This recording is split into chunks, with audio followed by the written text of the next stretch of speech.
a voz do Senhor teu Deus, virão sobre ti e te alcançarão todas estas bênçãos. Bendito serás tu na cidade e bendito serás no campo. Bendito o fruto do teu ventre e o fruto da tua terra e o fruto dos teus animais e as crias das tuas vacas e das tuas ovelhas. Bendito o teu cesto e a tua amassadeira. Bendito serás ao entrares e bendito ao saíres. O Senhor fará que sejam derrotados na tua presença os inimigos que se levantarem contra ti. Por um caminho sairão contra ti, mas por 7 caminhos fugirão da tua presença. O Senhor determinará que a bênção esteja nos seus celeiros e em tudo o que colocares as mãos, e te abençoará na terra que te dá o Senhor teu Deus. O Senhor te constituirá para si em povo santo, como te tem jurado, quando guardares os mandamentos do Senhor teu Deus e andares nos teus caminhos. E todos os povos da terra verão que és chamado pelo nome do Senhor e terão medo de ti. O Senhor te dará abundância de bens no fruto do teu ventre, no fruto dos teus animais e no fruto do teu solo, na terra que o Senhor, sob juramento, a teus pais prometeu dar-te. O Senhor te abrirá o seu bom tesouro, o céu, para dar chuva à terra no seu tempo, para abençoar toda a obra das tuas mãos. Emprestarás a muitas gentes, porém tu não tomarás emprestado. O Senhor te porá por cabeça e não por cauda, e só estarás em cima e não embaixo, se obedeceres os mandamentos do Senhor teu Deus, que hoje te ordeno para guardar e cumprir. Não te desviarás de todas as palavras que hoje te ordeno, nem para a direita nem para a esquerda, seguindo outros deuses para os servires. Louvado seja Deus. Irmãos, o livro de Deuteronômio, os irmãos podem se sentar aí na mão de Jesus. Moisés, ele está fazendo uma recapitulação com o povo, antes deles atravessarem o Jordão e possuírem a terra que o Senhor havia prometido. Como base dessa promessa, vinha a obediência ao Senhor, a guardar os mandamentos do Senhor, e entre eles adorar o único Deus, louvado seja Deus, o único Deus verdadeiro, se desviar dos ídolos daquelas nações. Neste texto, irmãos, Moisés, ele é bem claro: toda sorte de bênçãos virá sobre vocês, elas te alcançarão, se vocês atentamente ouvires a palavra do Senhor e aguardares. Louvado seja Deus. Nos nossos dias, irmãos, não é diferente. Quando nós lemos ou ouvimos e aplicamos na nossa vida a palavra do Senhor, louvado seja Deus, quando nós cumprimos aquilo que está na palavra do Senhor, as bênçãos do Senhor nos acompanharão, louvado seja Deus. Não é diferente, irmãos, para os nossos dias. Quando nós ouvimos a palavra do Senhor, irmãos, e não cumprimos com aquilo que a palavra nos diz, nós corremos um grande risco de nós nos perdermos ou naufragarmos na fé, louvado seja Deus. Você quer ser abençoado? Seja um crente firme, constante, sempre abundante na obra do Senhor. Amém, meus irmãos? Louvado seja Deus. Eu agradeço a oportunidade em nome do Senhor Jesus. Eu passo a palavra para o nosso pastor nessa noite, para o louvor. Glória a Deus. Aqueles que podem se colocar de pé nessa noite, vamos continuar adorando e exaltando o nome do Senhor Jesus. Não há outro lugar melhor do que estarmos diante da presença de Deus, que estarmos reunidos como o corpo dele para oferecer aquilo que nós temos de melhor, a nossa adoração, o nosso louvor. Que nós possamos se entregar na presença do Senhor nessa noite.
bem com vocês? Graças a Deus. Pode tomar o teu assento em nome de Jesus. Isso é uma verdade, irmãos. Nós não. Deus, irmãos, Ele não tem nenhum problema com a questão de nos abençoar. A Bíblia vai dizer, Jesus, Mateus 6, falando da oração, Ele vai falar isso, quando você for orar, entra no teu quarto, fecha a tua porta, o Pai que te vê em secreto, Ele te recompensará. Tiago vai dizer que Ele é galardoador, Hebreus vai dizer que Ele é galardoador daqueles que o buscam. E Tiago vai afirmar que nós não recebemos porque não pedimos. Então, não há problemas para Deus, irmãos, em nos abençoar. Quando oramos, quando buscamos, quando pedimos, quando fazemos propósitos, não há nenhum problema nisso. O que nós nunca negociamos, em momento algum, é a ideia de que, olha Deus, se o Senhor fizer, eu vou te servir. Isso não, irmãos. Isso é inegociável.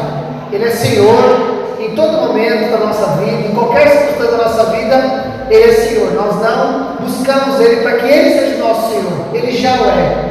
Nós buscamos porque nós sabemos que esse Senhor, Ele tem prazer em nos abençoar, Ele tem prazer em nos alcançar em Sua graça, Ele tem prazer em responder às nossas orações. Mas, independente da situação, Ele permanece sendo o nosso Senhor.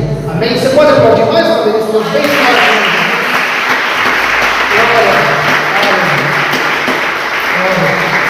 Irmãos, nós vamos contribuir nessa noite. Então, pegue na sua mão seu dízimo, sua oferta, sua contribuição. Nós vamos orar, apresentando diante do Senhor nosso Deus. Amém? Queridos, que nós vamos pastor Carlos estar orando pelos irmãos que vão estar contribuindo com alegria nessa noite em nome de Jesus.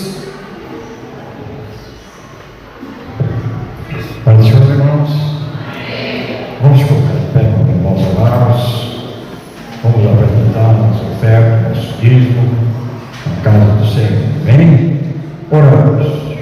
Eterno Deus, maravilhoso Pai, nós te damos graças, Senhor, neste momento, Pai.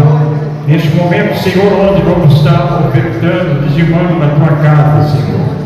Estenda as tuas mãos, abençoando, Senhor, os teus filhos, Senhor, que vão ofertar, que vão dizimar, Senhor, derramando a tua bênção, a tua graça, Senhor, meu Deus, multiplicando, Senhor, prosperando, Senhor, na vida de cada um, Senhor, e daqueles também, Senhor, que não vão poder, Pai. Estenda as tuas mãos também, abençoando, Senhor, a vida de cada um, Senhor. Pai, aquele que está desempregado, Senhor, abra as portas, Senhor, meu Deus. Pai, estenda as tuas mãos, Senhor, para com essa contribuição que vai ser feita agora, Senhor, que é para a manutenção da tua casa, Senhor. Pai, derrama a tua graça e o teu poder, é que eu te agradeço em nome de Jesus. Amém e amém. Em nossa voz vamos orar ao nosso Senhor Jesus, amém? Renova-me, Senhor Jesus, já não quero ser igual. Renova-me, Senhor Jesus, põe-me teu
Glória a Deus. Irmãos, nesse sábado agora nós teremos batismo e ceia regional aqui na nossa igreja sede. Nós vamos receber as nossas igrejas, receber as nossas congregações, os nossos pastores, obreiros e os candidatos a batismo. Então, como anfitrião, vamos receber a nossa regional, vamos estar aqui celebrando a Deus. Será assim de forma geral, abrangendo todos os nossos departamentos, todos os nossos membros.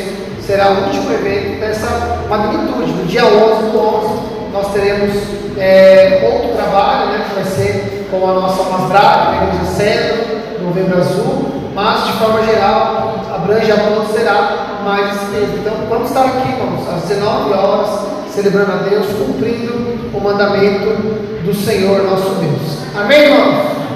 Amém. Queria chamar as crianças, nós vamos orar pela Minibraga, para subir para a escolinha. Amém, todas as crianças.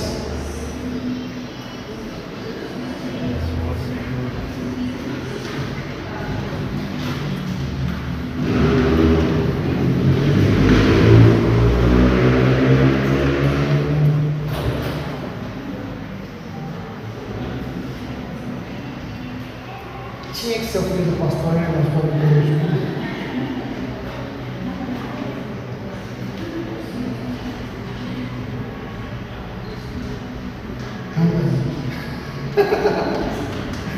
Amém? Nós vamos orar, vamos para cá.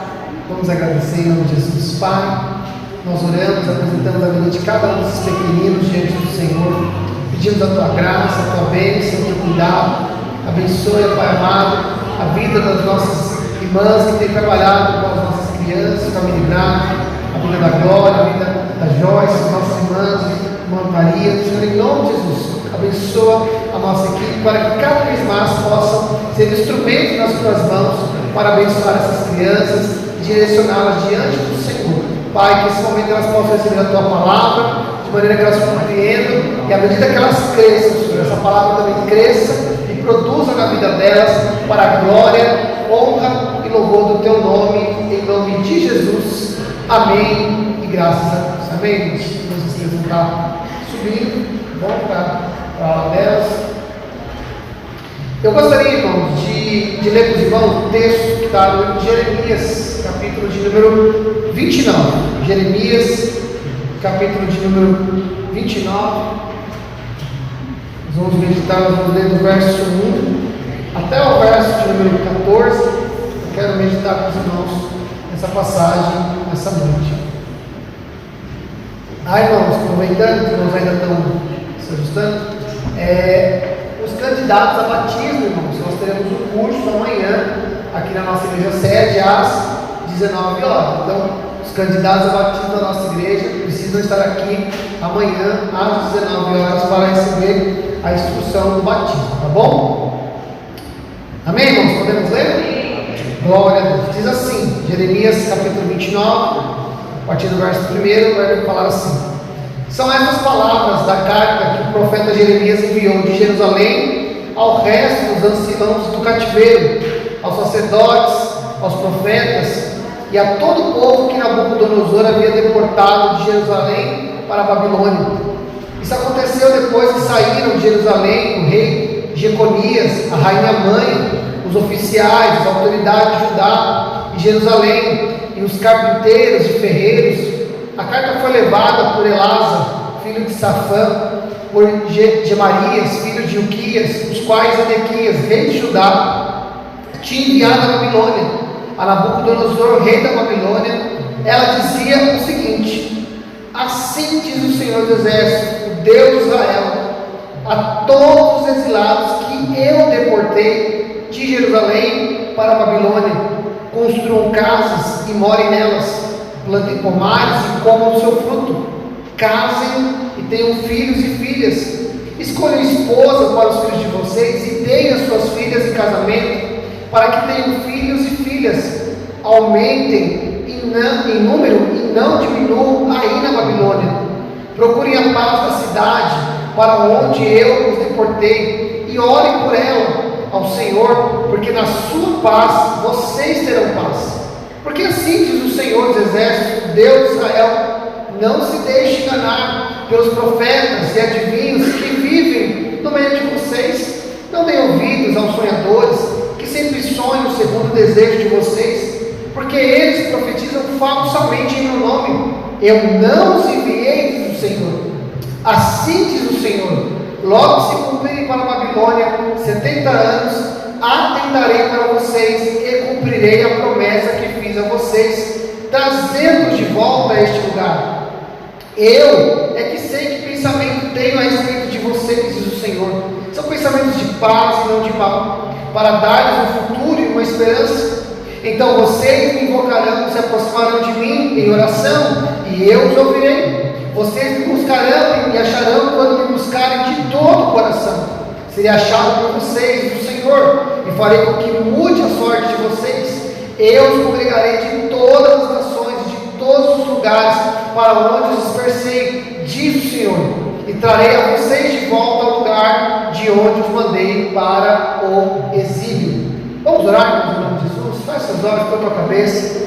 Pai amado, Pai santo, Pai querido, nós oramos diante do Senhor, pedimos que o Senhor nos direcione segundo a tua palavra, abra o nosso coração, Senhor, para receber a palavra do Senhor, dá-nos graça, Pai, para compreendê-la e para aplicá-la. Senhor, fala conosco, ajuda-nos, Senhor, fortifica-nos e guia os nossos passos segundo a tua santa palavra. Assim nós oramos, te pedimos e te agradecemos em nome de Jesus. Amém e graças a Deus. Pode tomar teu assento em nome de Jesus. Irmãos, o cativeiro babilônico, irmãos, ele tem uma característica que quando Israel, o povo de Judá, Jerusalém, o reino do sul foi invadido, eles não levam todo mundo. O rei Nabucodonosor, ele leva algumas pessoas que ele entende, que ele acha, que ele percebe que vai acrescentar na Babilônia. E uma boa parte do povo fica. Do mesmo jeito que Israel, quando volta do cativeiro, ele vai voltando em levas, em grupos, a Babilônia também faz isso para deportá-los. Na primeira invasão babilônica, ele leva um grupo de pessoas. Na segunda invasão babilônica, eles destroem o templo, roubam os utensílios do templo, do rei, e deixam a região de Judá totalmente arrasada. É tamanho, irmãos, a invasão, e não fica muita coisa lá, que se os irmãos olharem o livro de Neemias, quando Anani vai falar com Neemias, Neemias era copeiro do rei, ele vai dizer que aqueles que estavam em Jerusalém, na região de Judá, eles estavam em pobreza e em vergonha. A situação era tão crítica, irmãos, mas era tão crítica, que a necessidade era tão grande, que aqueles que precisavam de algum recurso para plantar, para comer, começaram a se endividar. Eles arrendaram suas terras, venderam suas terras, e chegou a uma situação tão tamanho que eles começaram a colocar os próprios filhos em estado de escravidão por causa de dívidas. Esse é mais ou menos o cenário que Neemias encontra quando ele volta para Jerusalém para reconstruir os muros. Então a situação não era fácil. Porém, do outro lado, havia um grupo de gente que estava na Babilônia, homens e mulheres que foram levados até essa região e então precisariam morar. A primeira coisa que eu quero dizer para os irmãos, que se os irmãos observarem o texto que nós lemos, capítulo 29, a Bíblia vai dizer que as pessoas que foram levadas e deportadas eram reis, sacerdotes, profetas, pessoas com grau de importância. Às vezes, irmãos, nós imaginamos que algumas dificuldades elas nascem, elas acontecem, elas permanecem, porque naquela situação falta gente habilitada.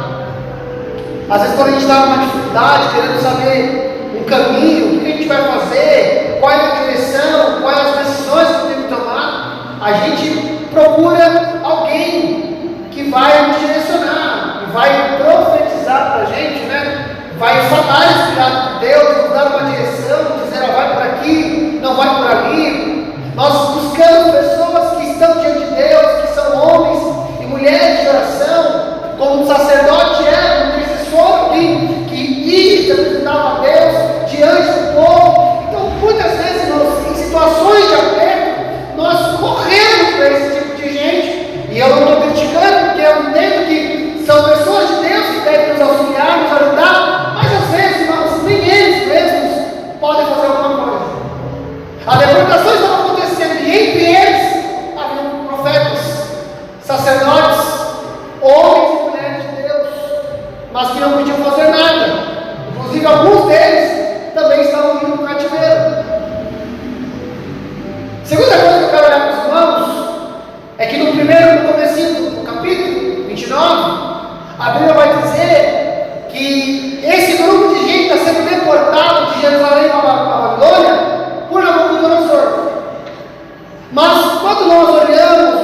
Não existe nada, absolutamente nada, nada que esteja fora do controle de Deus.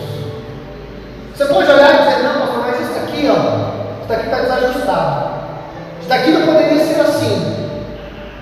Eu até concordo, mas não dá para dizer que Deus não está no controle, que Deus perdeu o controle. Eu gosto da visão de Isaías 6, eu acho que eu já citei isso aqui, que quando Isaías tem a visão do trono de Deus, dos seres celestiais, adorando a Ele no trono, dizendo santo, santo, santo, toda a terra está cheia de sua glória, passado aproximadamente 600 a 700 anos, quando João tem a visão de Apocalipse na ilha de Patmos, ele registra no capítulo 4, no capítulo 5, a mesma visão. Deus assentado no mesmo trono e sendo adorado. Porque Deus nunca saiu do trono, Deus nunca perdeu o governo, Deus nunca deixou sua posição, Ele continua sendo o Senhor sobre toda e qualquer situação. E aí, irmão, o Jeremias, ele é um profeta que profetiza antes e durante o cativeiro. Ele é alguém que anuncia o que vai acontecer, e quando começa a acontecer, ele vai dando as instruções de como então deveria ser o comportamento do povo. E eu quero olhar para os irmãos, eu vou dividir essa mensagem em 3 partes. A primeira parte, que vai do verso 5 ao verso 7, quando Deus então começa a utilizar o profeta para dizer ao povo que está lá, o que deveriam fazer. Então, do verso 5 ao verso 7, Deus basicamente está dizendo o seguinte: assumam a responsabilidade do dia a dia. Assumam. Vocês estão cativos, vocês foram levados, vocês foram deportados, vocês foram tirados de Jerusalém, da casa de vocês, da família de vocês, da cultura de vocês, e agora vocês estão em outra nação, vocês estão em outra cultura, vocês estão em outra língua. E aí é o seguinte: aonde vocês estão, vivam a vida naturalmente, assumam a responsabilidade. Geralmente, irmãos, quando nós estamos em situações que nós não queremos, não desejamos, não planejamos estar nela, mas ela chega, ela nos alcança.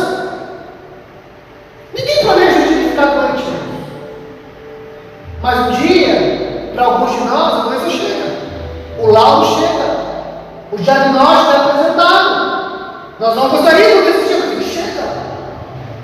Para alguns chega a adversidade financeira, o desemprego, a dívida, um problema que você não estava preparado, e daqui a pouquinho está lá, você tem que fazer, resolver, mas não tem recurso. Você não planejou esse dia, não quis esse dia, não sonhou esse dia, não passou pela sua cabeça, desde o dia começa, mas está lá. Às vezes com o familiar, com a esposa, com o esposo, com o filho, com a filha, com o pai, com a mãe. Você não planejou, mas está lá, está posto. E geralmente, quando nós estamos em situações assim, há uma tendência natural nossa de precisar para frente. Quando o ambiente de trabalho não é muito bom, a chefia pressiona, os resultados não chegam, as metas não são alcançadas, há mais trabalho, menos reconhecimento, há mais cobrança e menos salário. Quando o clima da empresa não é bom, naturalmente as pessoas têm o hábito de fazer o quê? Eu vou diminuir, eu não vou produzir tanto, eu não vou me dedicar mais. Quando a situação é familiar, a gente vai diminuindo a conversa, o diálogo. E aí a gente meio que vai se permitindo recolher, encolher, diminuir. Acontece também na vida da igreja. Quando às vezes a gente entra no estágio da vida da fé, passa por uma situação em que parece que as coisas não vão tão bem. Talvez a igreja vai tomar alguns rumos que você não concorda muito, ou ela não gostaria tanto, eu gostaria que fosse de outro jeito. Às vezes até nós mesmos, a nossa vida devocional não vai bem, a nossa vida de oração não está legal, a gente vai ficando desconfortável, e aí naturalmente a gente vai para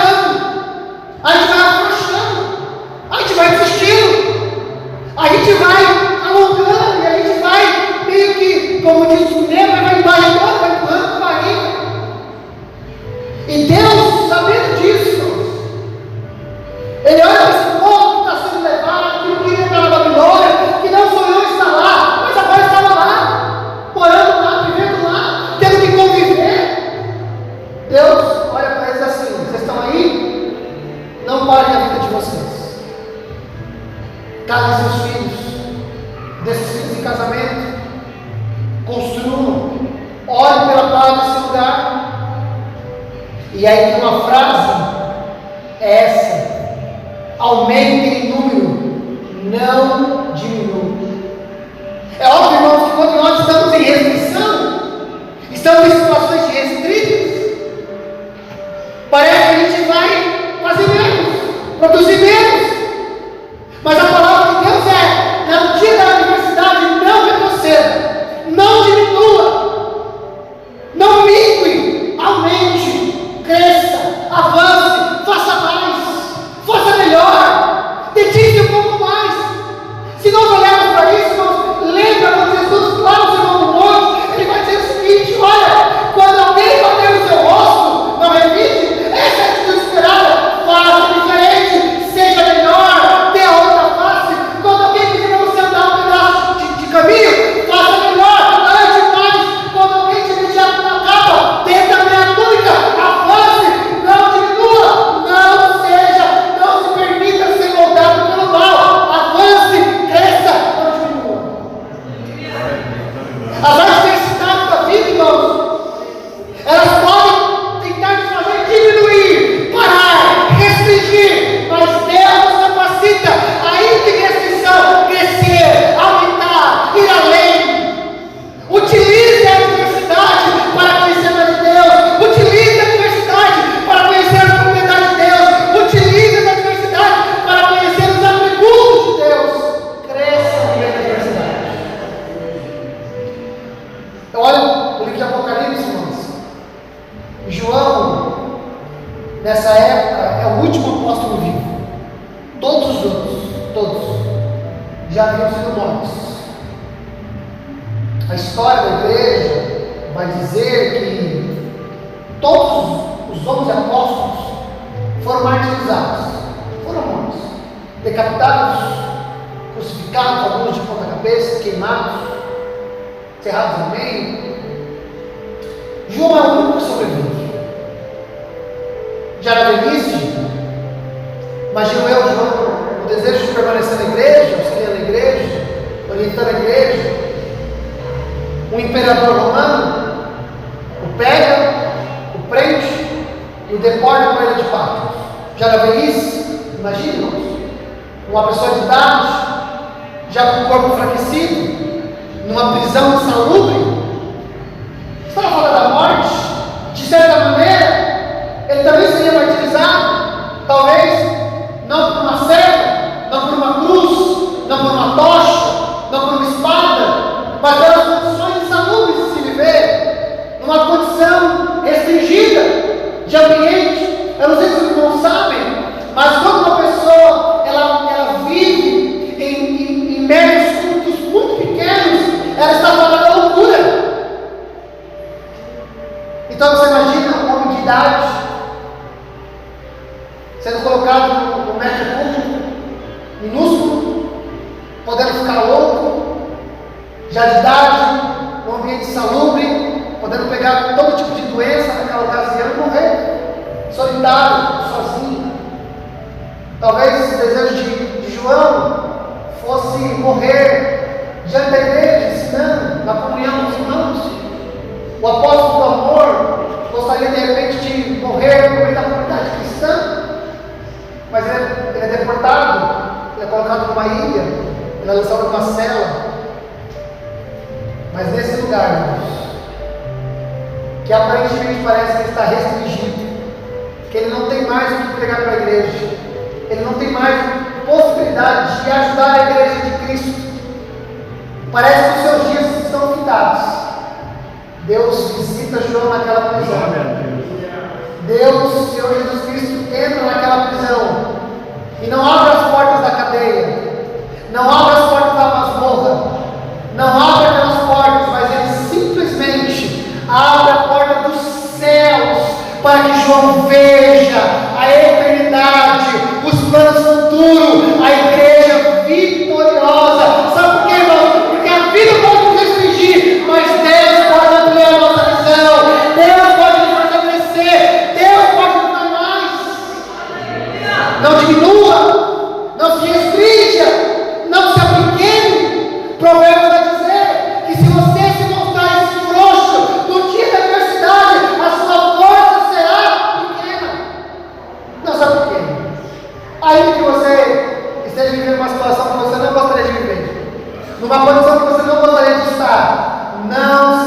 nele cresça, não diminua. Segunda coisa, irmãos, que eu quero falar para os irmãos, esse texto está do verso 8 ao verso 9. Não se distraia. Deus então chama Israel. O povo está comportado a assumir a responsabilidade diária de construir, de permanecer, de se casar, de manter vida comum, de orar pela Babilônia, de crescer, de aumentar, de ir adiante, de não se apequenar. Mas Deus sabia que no meio desse processo haveriam homens que falariam mentiras. Eu chamo isso aqui os vendedores de facilidades. Irmãos, vocês sabem disso? Eu vou chamar de uma olhada.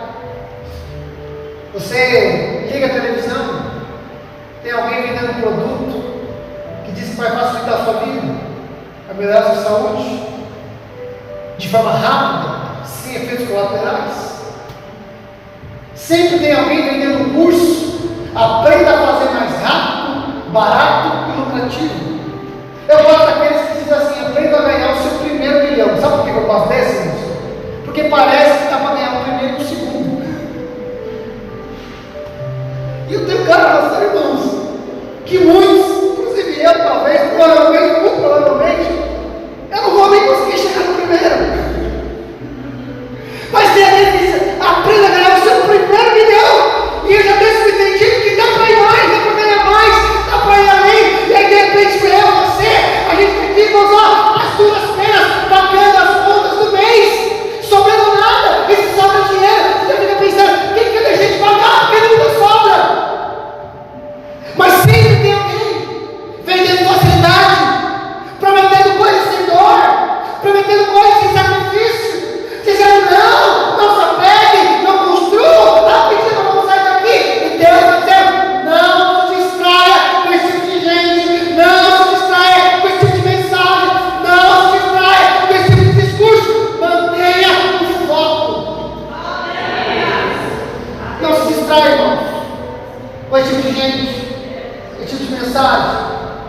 Gente que sempre tem uma facilidade, que sempre diz que tem um jeito de pular, que tem um desvio, que tem uma rota, sempre tem alguém dizendo que tem um jeito melhor de fazer, inclusive para muitos, quebrando alianças, exercendo mentira, produzindo pecados, mas dizendo que tem os fins, justificam os meios. Não, isso daqui até não é tão certo, mas o resultado vai ser bom.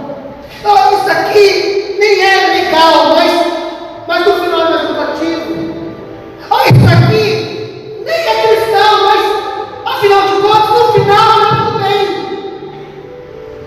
Não ouça eles. Tampa os ouvidos. Desvia os caminhos. Não se distraia com as falsas mentiras. Ainda que alguém diga, é o Senhor. Irmãos, eu desconfio muito de pessoas que pintam a vida cristã com facilidades. A vida cristã não é fácil.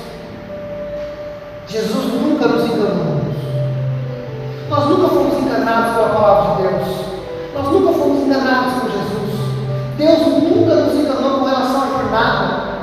Os apóstolos nunca nos enganaram. Paulo vai dizer que em nós há uma luta eterna. Porque em nós habita uma lei, a lei do pecado. E ele vai dizer que a carne luta contra o espírito luta contra a carne. Irmãos, todo lugar que tem luta, que tem disputa, é um lugar de dificuldade. E a dificuldade acontece dentro de nós. O mundo é mau, é tenebroso. Nunca vai ser fácil. Foi difícil no primeiro século, foi difícil no 18º século, vai ser difícil no nosso século, e vai ser sempre difícil em qualquer século.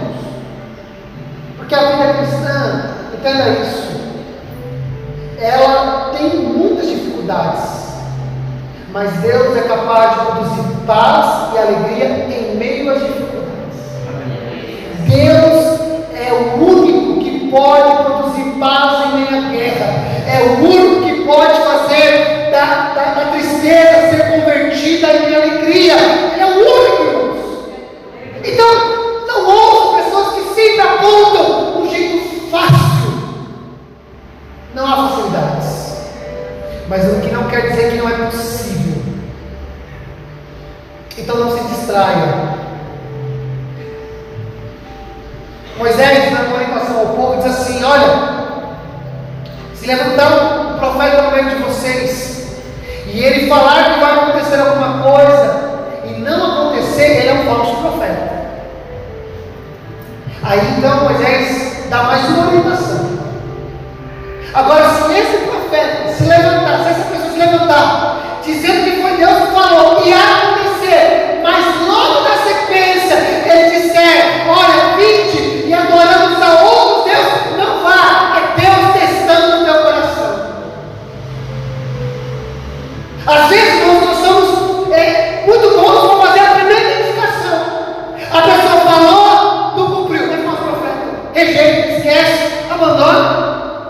Mas aí depois a pessoa vai, ela fala e acontece, aí a gente já dá um grito, já risca assim: é de Deus, é do Senhor. E alguém vai dizer: não se apresse a dizer, é do Senhor, é de Deus, não se apresse. E ele vai dizer: sabe por quê? Porque ele pode até acontecer, mas observe também na sequência. Observa qual vai ser o resultado. Observa para onde vai guiar seus pés. Tem muita gente dizendo assim: vai por aqui, ó, que quando você começar vai acontecer isso. Aí você começa e dá certo. Ai, a pessoa tinha razão. Olha, não é verdade que tem esse caminho? E não é que desse jeito de se negar esse imposto? E não é que eu posso fazer assim, se eu fizer desse jeito? Não vai acontecer nada. Agora olhe um pouco mais para frente e veja para onde os seus pés estão indo. Para onde você está sendo guiado? Para mais perto de Deus, estimulando a sua confiança em Deus. Se não for, se os seus pés estão te levando para longe de Deus, não os ouça, não se distrai, volte correndo para Deus. Permaneça no lugar de aperto, permaneça no lugar de dificuldade, mas permaneça diante do Senhor Todo-Poderoso. Quando o rei Nabucodonosor, ele constrói uma estátua e promove um dia de adoração a si mesmo. O pessoal era meio maníaco, né? Mania de grandeza. E aí alguém chega para ele e fala assim: tem um pessoal que não se dobrou, não. Tem um tal de Mesaque, Sadraque e Abednego, eles não se dobraram. E eles tinham posições importantes no reino da Babilônia. Nabucodonosor chama eles. Porque também, irmãos, Nabucodonosor não era burro. Ele sabia que esses homens eram inteligentes, eram sábios. Ele não ia ficar queimando mão de obra boa, não. Vou falar uma coisa para os irmãos: não tenha medo de se posicionar com a sua fé, não. Se você for uma boa pessoa, se você for um bom funcionário, se você for um bom cidadão, se você for um bom marido, uma boa esposa, um bom filho, as pessoas não vão ficar queimando você à toa, não, porque eles sabem que você vale muito. Aí ele chega e fala: olha, vai que vocês não ouviram, vai que vocês não entenderam, eu vou dar mais uma chance. Até parece que Nabucodonosor é bonzinho, né? Eu vou dar mais uma oportunidade. Eu não quero matar vocês, não. Eu gosto tanto de vocês. Eles são amigos do Daniel. Daniel, olha, eu sou assim, Daniel. Ele é um dos meus 3 principais governadores. Vocês são amigos dele. Olha, eu gosto tanto de vocês. Vocês escutam algumas províncias. Então eu vou dar a oportunidade. Eu vou ajudar vocês. Até parece que é uma pessoa boa. Aí eles olham e falam assim: não, você não entendeu. Nós ouvimos bem o decreto. Nós ouvimos a música, mas nós não vamos nos dobrar.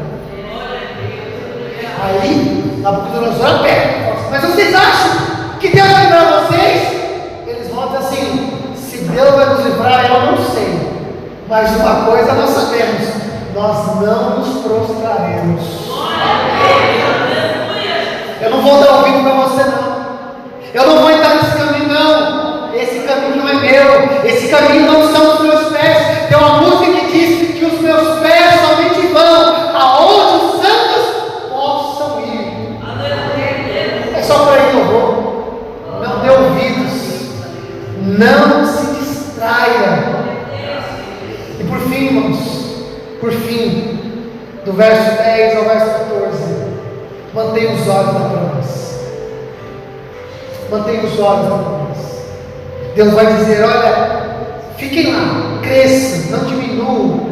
Assumam uma vida rotineira, assumam o cotidiano, assumam a responsabilidade de permanecer nesse lugar e produzir, e avançar, e orar nesse lugar. Não se distraiam com as notícias, não se distraiam com os falsos profetas, mas não esqueçam de uma coisa: daqui 70 anos eu vou voltar nesse lugar, eu vou vir a esse lugar, e eu vou arrancar vocês daí. Eu tenho um prazo para cumprir, então aguardem a minha promessa. Fique de olho na promessa. É óbvio, irmãos, é óbvio que nós, quando estamos na dificuldade, nós temos que sair o mais rápido possível. Se possível não entrar, a gente não entra. Mas quando entra dentro, a gente quer sair o mais rápido possível. Mas nós não podemos perder, irmãos, a esperança, o olhar na promessa, nas coisas que Deus diz. Ele vai dizer: eu vou tirar vocês daí, eu vou ir nesse lugar, eu vou arrancar vocês. E ele diz assim: porque eu sei o pensamento que eu tenho sobre vocês.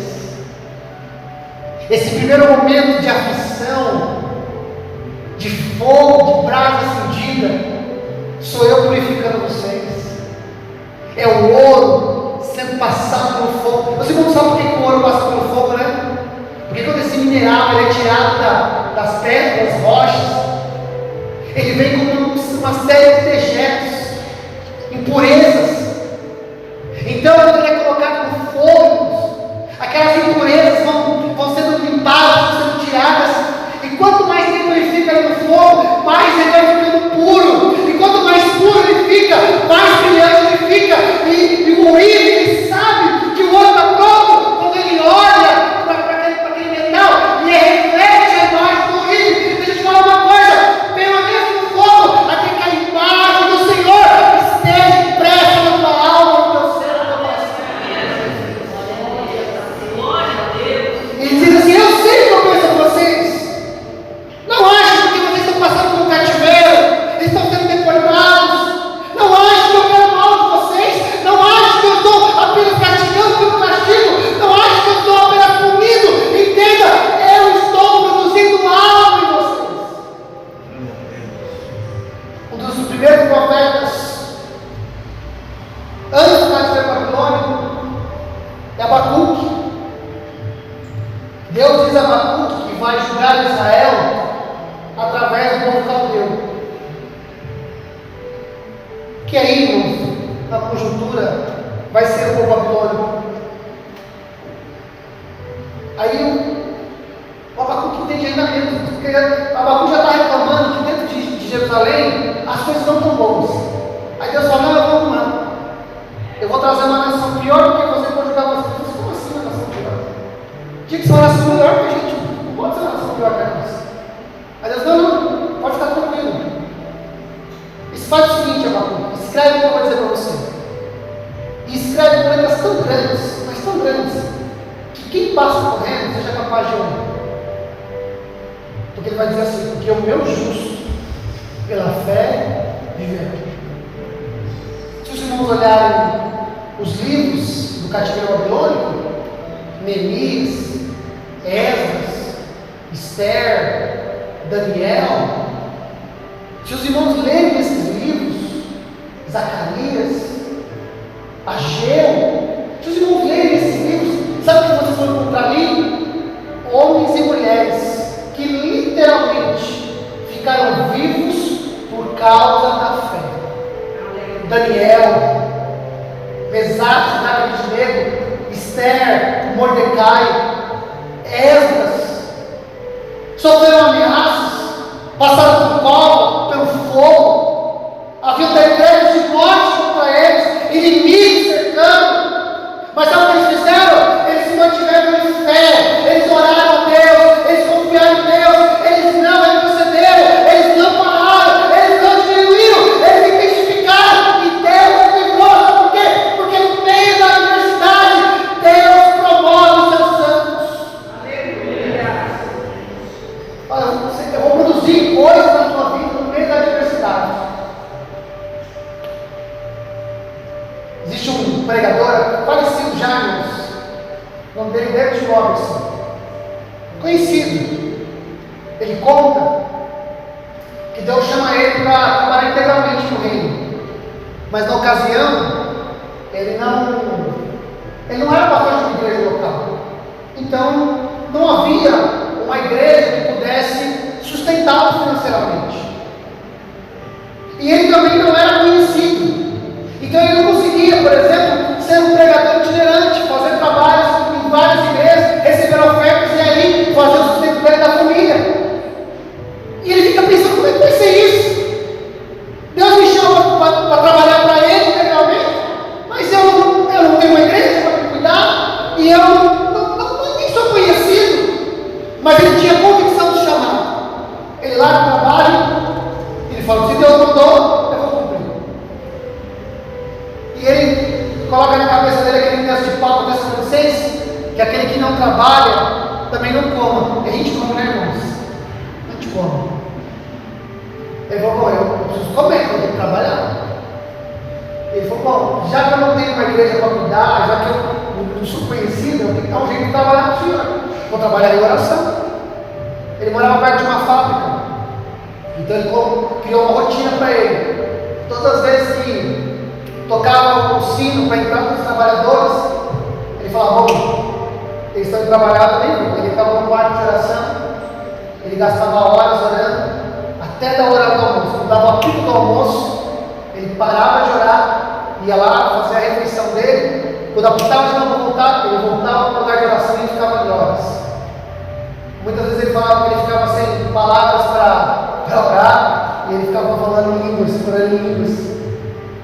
Ele disse que foi dias, semanas assim, adentro. Aí um dia, o pastor que ele conhece foi lá e falou com ele, ô Denis, eu chamei um pregador da nossa denominação conhecida, mas ele não tinha uma agenda para a gente, e ele se propôs a vir um dia de semana à tarde. Mas não tem muita gente, você não quer lá assistir o culto comigo? E aí ele pensou, bom, se eu estiver orando, se eu estiver no culto, é trabalho para o Senhor, então Deus vai botar para o trabalho, então eu gosto. E ele foi, irmãos. Chegou lá, dia de semana, tarde da bênção, né? Sentou lá, pouca gente na igreja. O pastor começou a pregar, ele estava sentado um pouco mais no fundo. Quando ele olha lá na frente, ele vê a nuca de uma mulher, e na hora que ele olha, Deus traz a ele um entendimento que aquela mulher tem um problema específico na coluna, que fazia com que ela não conseguisse andar. Ele via literalmente aonde estava a deformidade, qual vértebra da coluna havia deformidade. Ele se levanta no meio do culto, vai até a mulher e fala para ela, e ela praticamente chora, ele fala assim, você me desculpa, deixa eu fazer uma pergunta para você. Você tem uma deficiência assim, uma deformidade exatamente nessa vértebra? E ela fala, realmente, é exatamente o meu problema. Ele fala, posso orar para a senhora? Aí ela fala, pode, mas na cabeça dela, irmãos, ele ia orar na casa dele, quando terminasse o culto, sabe, fazendo decisão lá. E disse que ela disse, você pode. Ele dobra o joelho, na mesma hora, no meio do culto, e ele começa a orar para aquela mulher. E ele fala assim, no registro dele, ele diz assim, eu fui fazendo aquela oração bem pentecostal.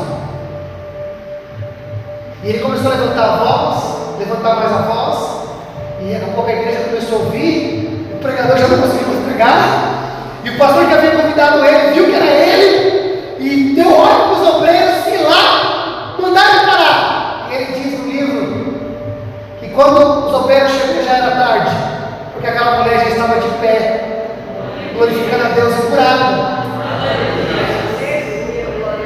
Então, irmãos, às vezes as nossas adversidades podem promover em nós um caráter de Cristo, um crescimento e chegar a resultados que Deus quer.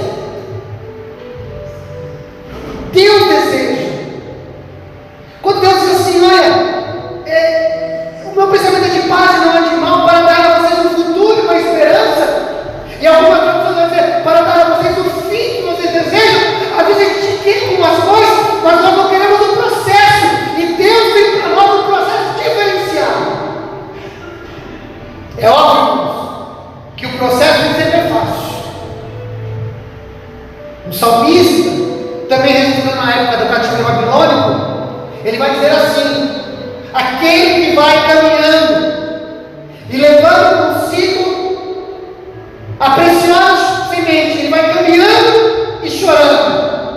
Irmãos, eu entendo que há processos da nossa vida que nós vamos com lágrimas nos olhos, marejados, nó na garganta, aperto no peito.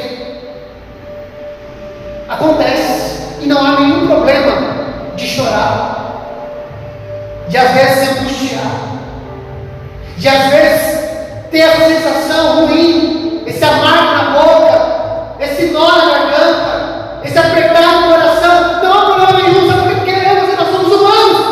Mas uma coisa é certa: não pare. Vá com lágrimas nos olhos, mas vá. Vá com olhos marejados, mas vá. Vá com nó na garganta, mas vá. Com aperto no coração, mas não pare. Vá. Sabe o que é semente, irmãos? A semente é a esperança do agricultor. Se os irmãos olharem, existem, para uma semente vingar e produzir, ela vai ter que vencer muitas adversidades. Então, quando o agricultor pega a semente na mão e ele prepara a terra, primeira coisa, a terra tem que ser boa. Segunda coisa, o clima tem que ser bom. Tem que chover na hora certa. Não pode faltar chuva e não pode chover demais.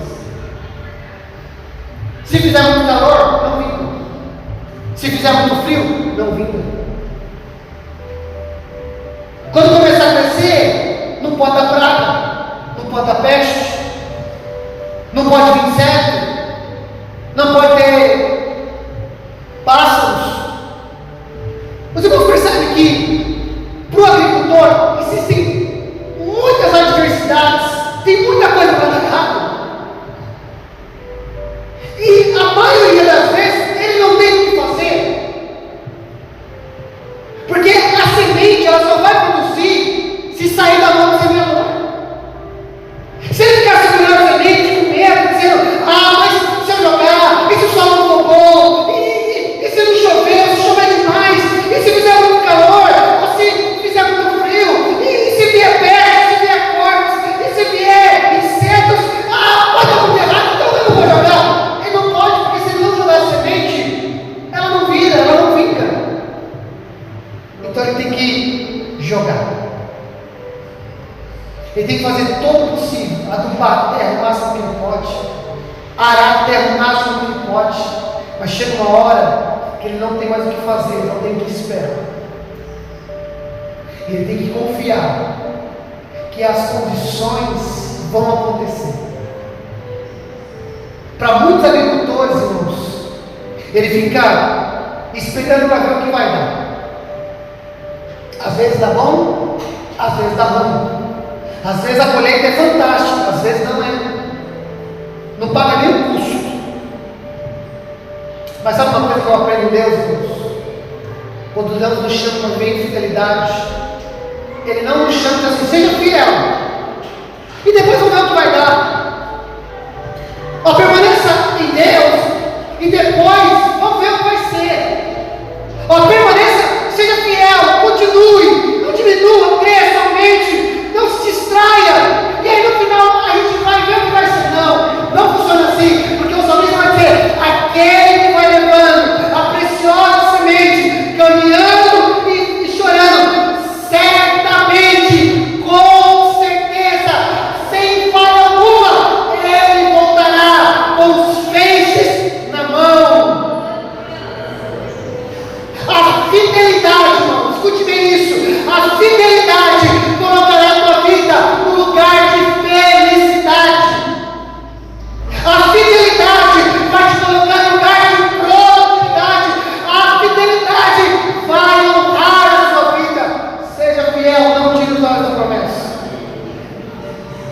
Não tire os olhos da promessa, porque aquele que prometeu é poderoso e fiel para cumprir. Aquele que começou a boa obra, ele vai terminar. E como diz a palavra de Deus, que tudo que nós plantarmos, nós colheremos, se não desfalecemos. desfaleça, não diminua, não se apequene, não se distraia, mantenha os olhos na promessa, que com certeza o Senhor cumprirá os seus propósitos e o Senhor te colocará num bom lugar por causa da sua fidelidade. Amém, irmãos? Podemos orar em nome de Jesus? Você pode ficar de pé. Quero orar para os irmãos.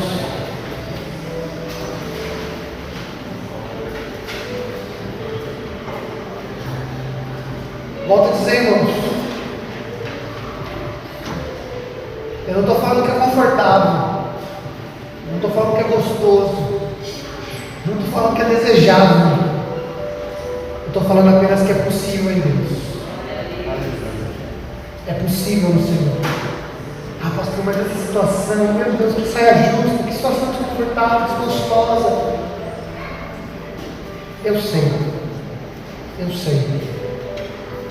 Mas siga essa orientação. Esse texto aqui, foi escrito para um povo lá na Babilônia, para aquele tempo. Mas eu gostaria muito que você ia nessa noite, esquecêssemos do tempo, do profeta, da Babilônia, porque essas promessas aqui, irmãos, que ele faz a esse povo aqui, ele cumpre. 70 anos depois, Deus causa um despertamento no rei da Babilônia, o Ciro, escreve um decreto para o povo voltar. Deus desperta o coração de Zorobabel, o governador, de Josué, o sacerdote, depois desperta o coração de Esdras, depois desperta o coração de Neemias. Antes disso já havia despertado o coração de Daniel para orar de jovem nesse dia, e Deus cumpre a sua promessa. Deus traz de volta o povo de Israel para eles lá, irmãos. Essa promessa aqui acabou, ela cumpriu-se. Mas há um Deus, irmãos, que fala comigo e com você nessa noite. E esses princípios que nós olhamos aqui são para mim e para você aplicarmos agora. Cresça, não diminua, não se distraia e mantenha os olhos na promessa. Ande em fidelidade e Deus irá cumprir os propósitos da sua vida em nome do Senhor Jesus Cristo. Podemos orar em nome de Jesus? Vamos falar com Deus? Vamos pedir que o Senhor nos fortaleça, nos dê graça, para que a gente caminhe até o final. E lá no final, nós veremos a boa mão do Senhor, provendo, cuidando e nos abençoando em nome de Jesus. Pai, no nome do Senhor Jesus Cristo que nós oramos. Eu oro, Pai, nessa noite, e eu peço a Tua graça, eu peço o Teu cuidado. Oro, Senhor, olhando para essa palavra, Senhor, eu entendo que o Senhor fala ao profeta a um tempo específico, a um povo específico, a uma situação específica, mas, Pai, nessa noite nós entendemos que é Deus falando conosco no nosso tempo, é o Senhor trazendo essa verdade para o nosso coração, aplicável a nós hoje. Eu oro, Senhor, para que nós não venhamos diminuir, não pelo contrário, Pai, ainda que a situação seja difícil, seja apertada, seja desconfortável, eu oro, Pai, para que o Senhor nos faça crescer em graça, nos faça crescer em intimidade, nos faça crescer em poder, nos faça crescer em confiança em Ti, mas que a gente não diminua, a gente não retroceda, a gente não se apequene, pelo contrário, a gente avance, a gente faça mais, a gente faça melhor, a gente se disponha um pouco mais do Senhor. Pai, em nome de Jesus, nessa noite nós queremos fechar os nossos ouvidos para os gurus da facilidade, para as mentiras, as nossas promessas, aqueles que apontam para nós o caminho, mas esse caminho nos leva para longe do Senhor, nos distancia das verdades, nos distancia dos princípios, nos distancia da santidade. E eu oro, Pai, para que nós não venhamos nos distrair com as mentiras, com a falsidade, com a falsa profecia, mas que os nossos ouvidos se conservem na palavra do Senhor, e que os nossos olhos mantenham-se firmes nas promessas, porque aquele que prometeu é fiel para cumprir. Aquele que disse Ele é o dono da vida, Ele é fiel para cumprir. Aquele que diz que todo aquele que pede, recebe, é fiel para cumprir. Aquele que diz que todo aquele que bate a porta, ela se abre. Todo aquele que procura, encontra. Ele é fiel para cumprir. Há um Deus que tem prazer em cumprir a sua palavra. E quando Ele encontra um homem, uma mulher, um jovem fiel, Ele faz a sua palavra se cumprir na sua vida. E que a fidelidade, ainda que com lágrimas, ainda que com dores, ainda que com olhos marejados, nó na garganta, coração embargado, ainda que com muitas restrições, que o Senhor veja os nossos pés caminhando ainda, Senhor. Que o Senhor veja os nossos pés andando ainda, Senhor. Que o Senhor veja a gente não parando na caminhada, a gente vai com lágrimas, a gente vai caminhando e chorando, como quem vai regando a terra com as lágrimas, mas nós temos uma certeza, e ela é infalível, ela vai acontecer, nós voltaremos com o resultado da nossa fidelidade. Há uma certeza em nós, porque há um Senhor que é fiel para prometer e para cumprir. Nós oramos, Pai, nos encontre em fidelidade. Nos encontre em fidelidade, nos encontre em fidelidade, em nome do Senhor Jesus Cristo, e que o Senhor produza em nós tudo aquilo que o Senhor deseja durante o processo, que no final nós possamos resplandecer a tua imagem, que no final o Senhor revele a sua glória através de nós, que no final aquilo que parecia que iria nos matar, nos fortaleceu, porque o Senhor nos ajudou. Paulo vai dizer aos Coríntios que o Senhor não permite, que nós passemos por uma provação maior do que nós podemos suportar, e além disso, Ele nos dará o escape. Então o Senhor nos dá resiliência, nos dá sustentação, nos dá coragem, porque nós sabemos que o Senhor nos guardará durante todo o processo, e quando o processo estiver mais afinado, o Senhor nos dará o escape, o Senhor abrirá uma porta, o Senhor nos dará um caminho, e nós passaremos ilesos para a glória do teu nome. Assim nós oramos, nós te pedimos, e desde já nós te agradecemos em nome do Senhor Jesus Cristo. Amém. E graças a Deus. Você pode aplaudir o Senhor bem forte, né?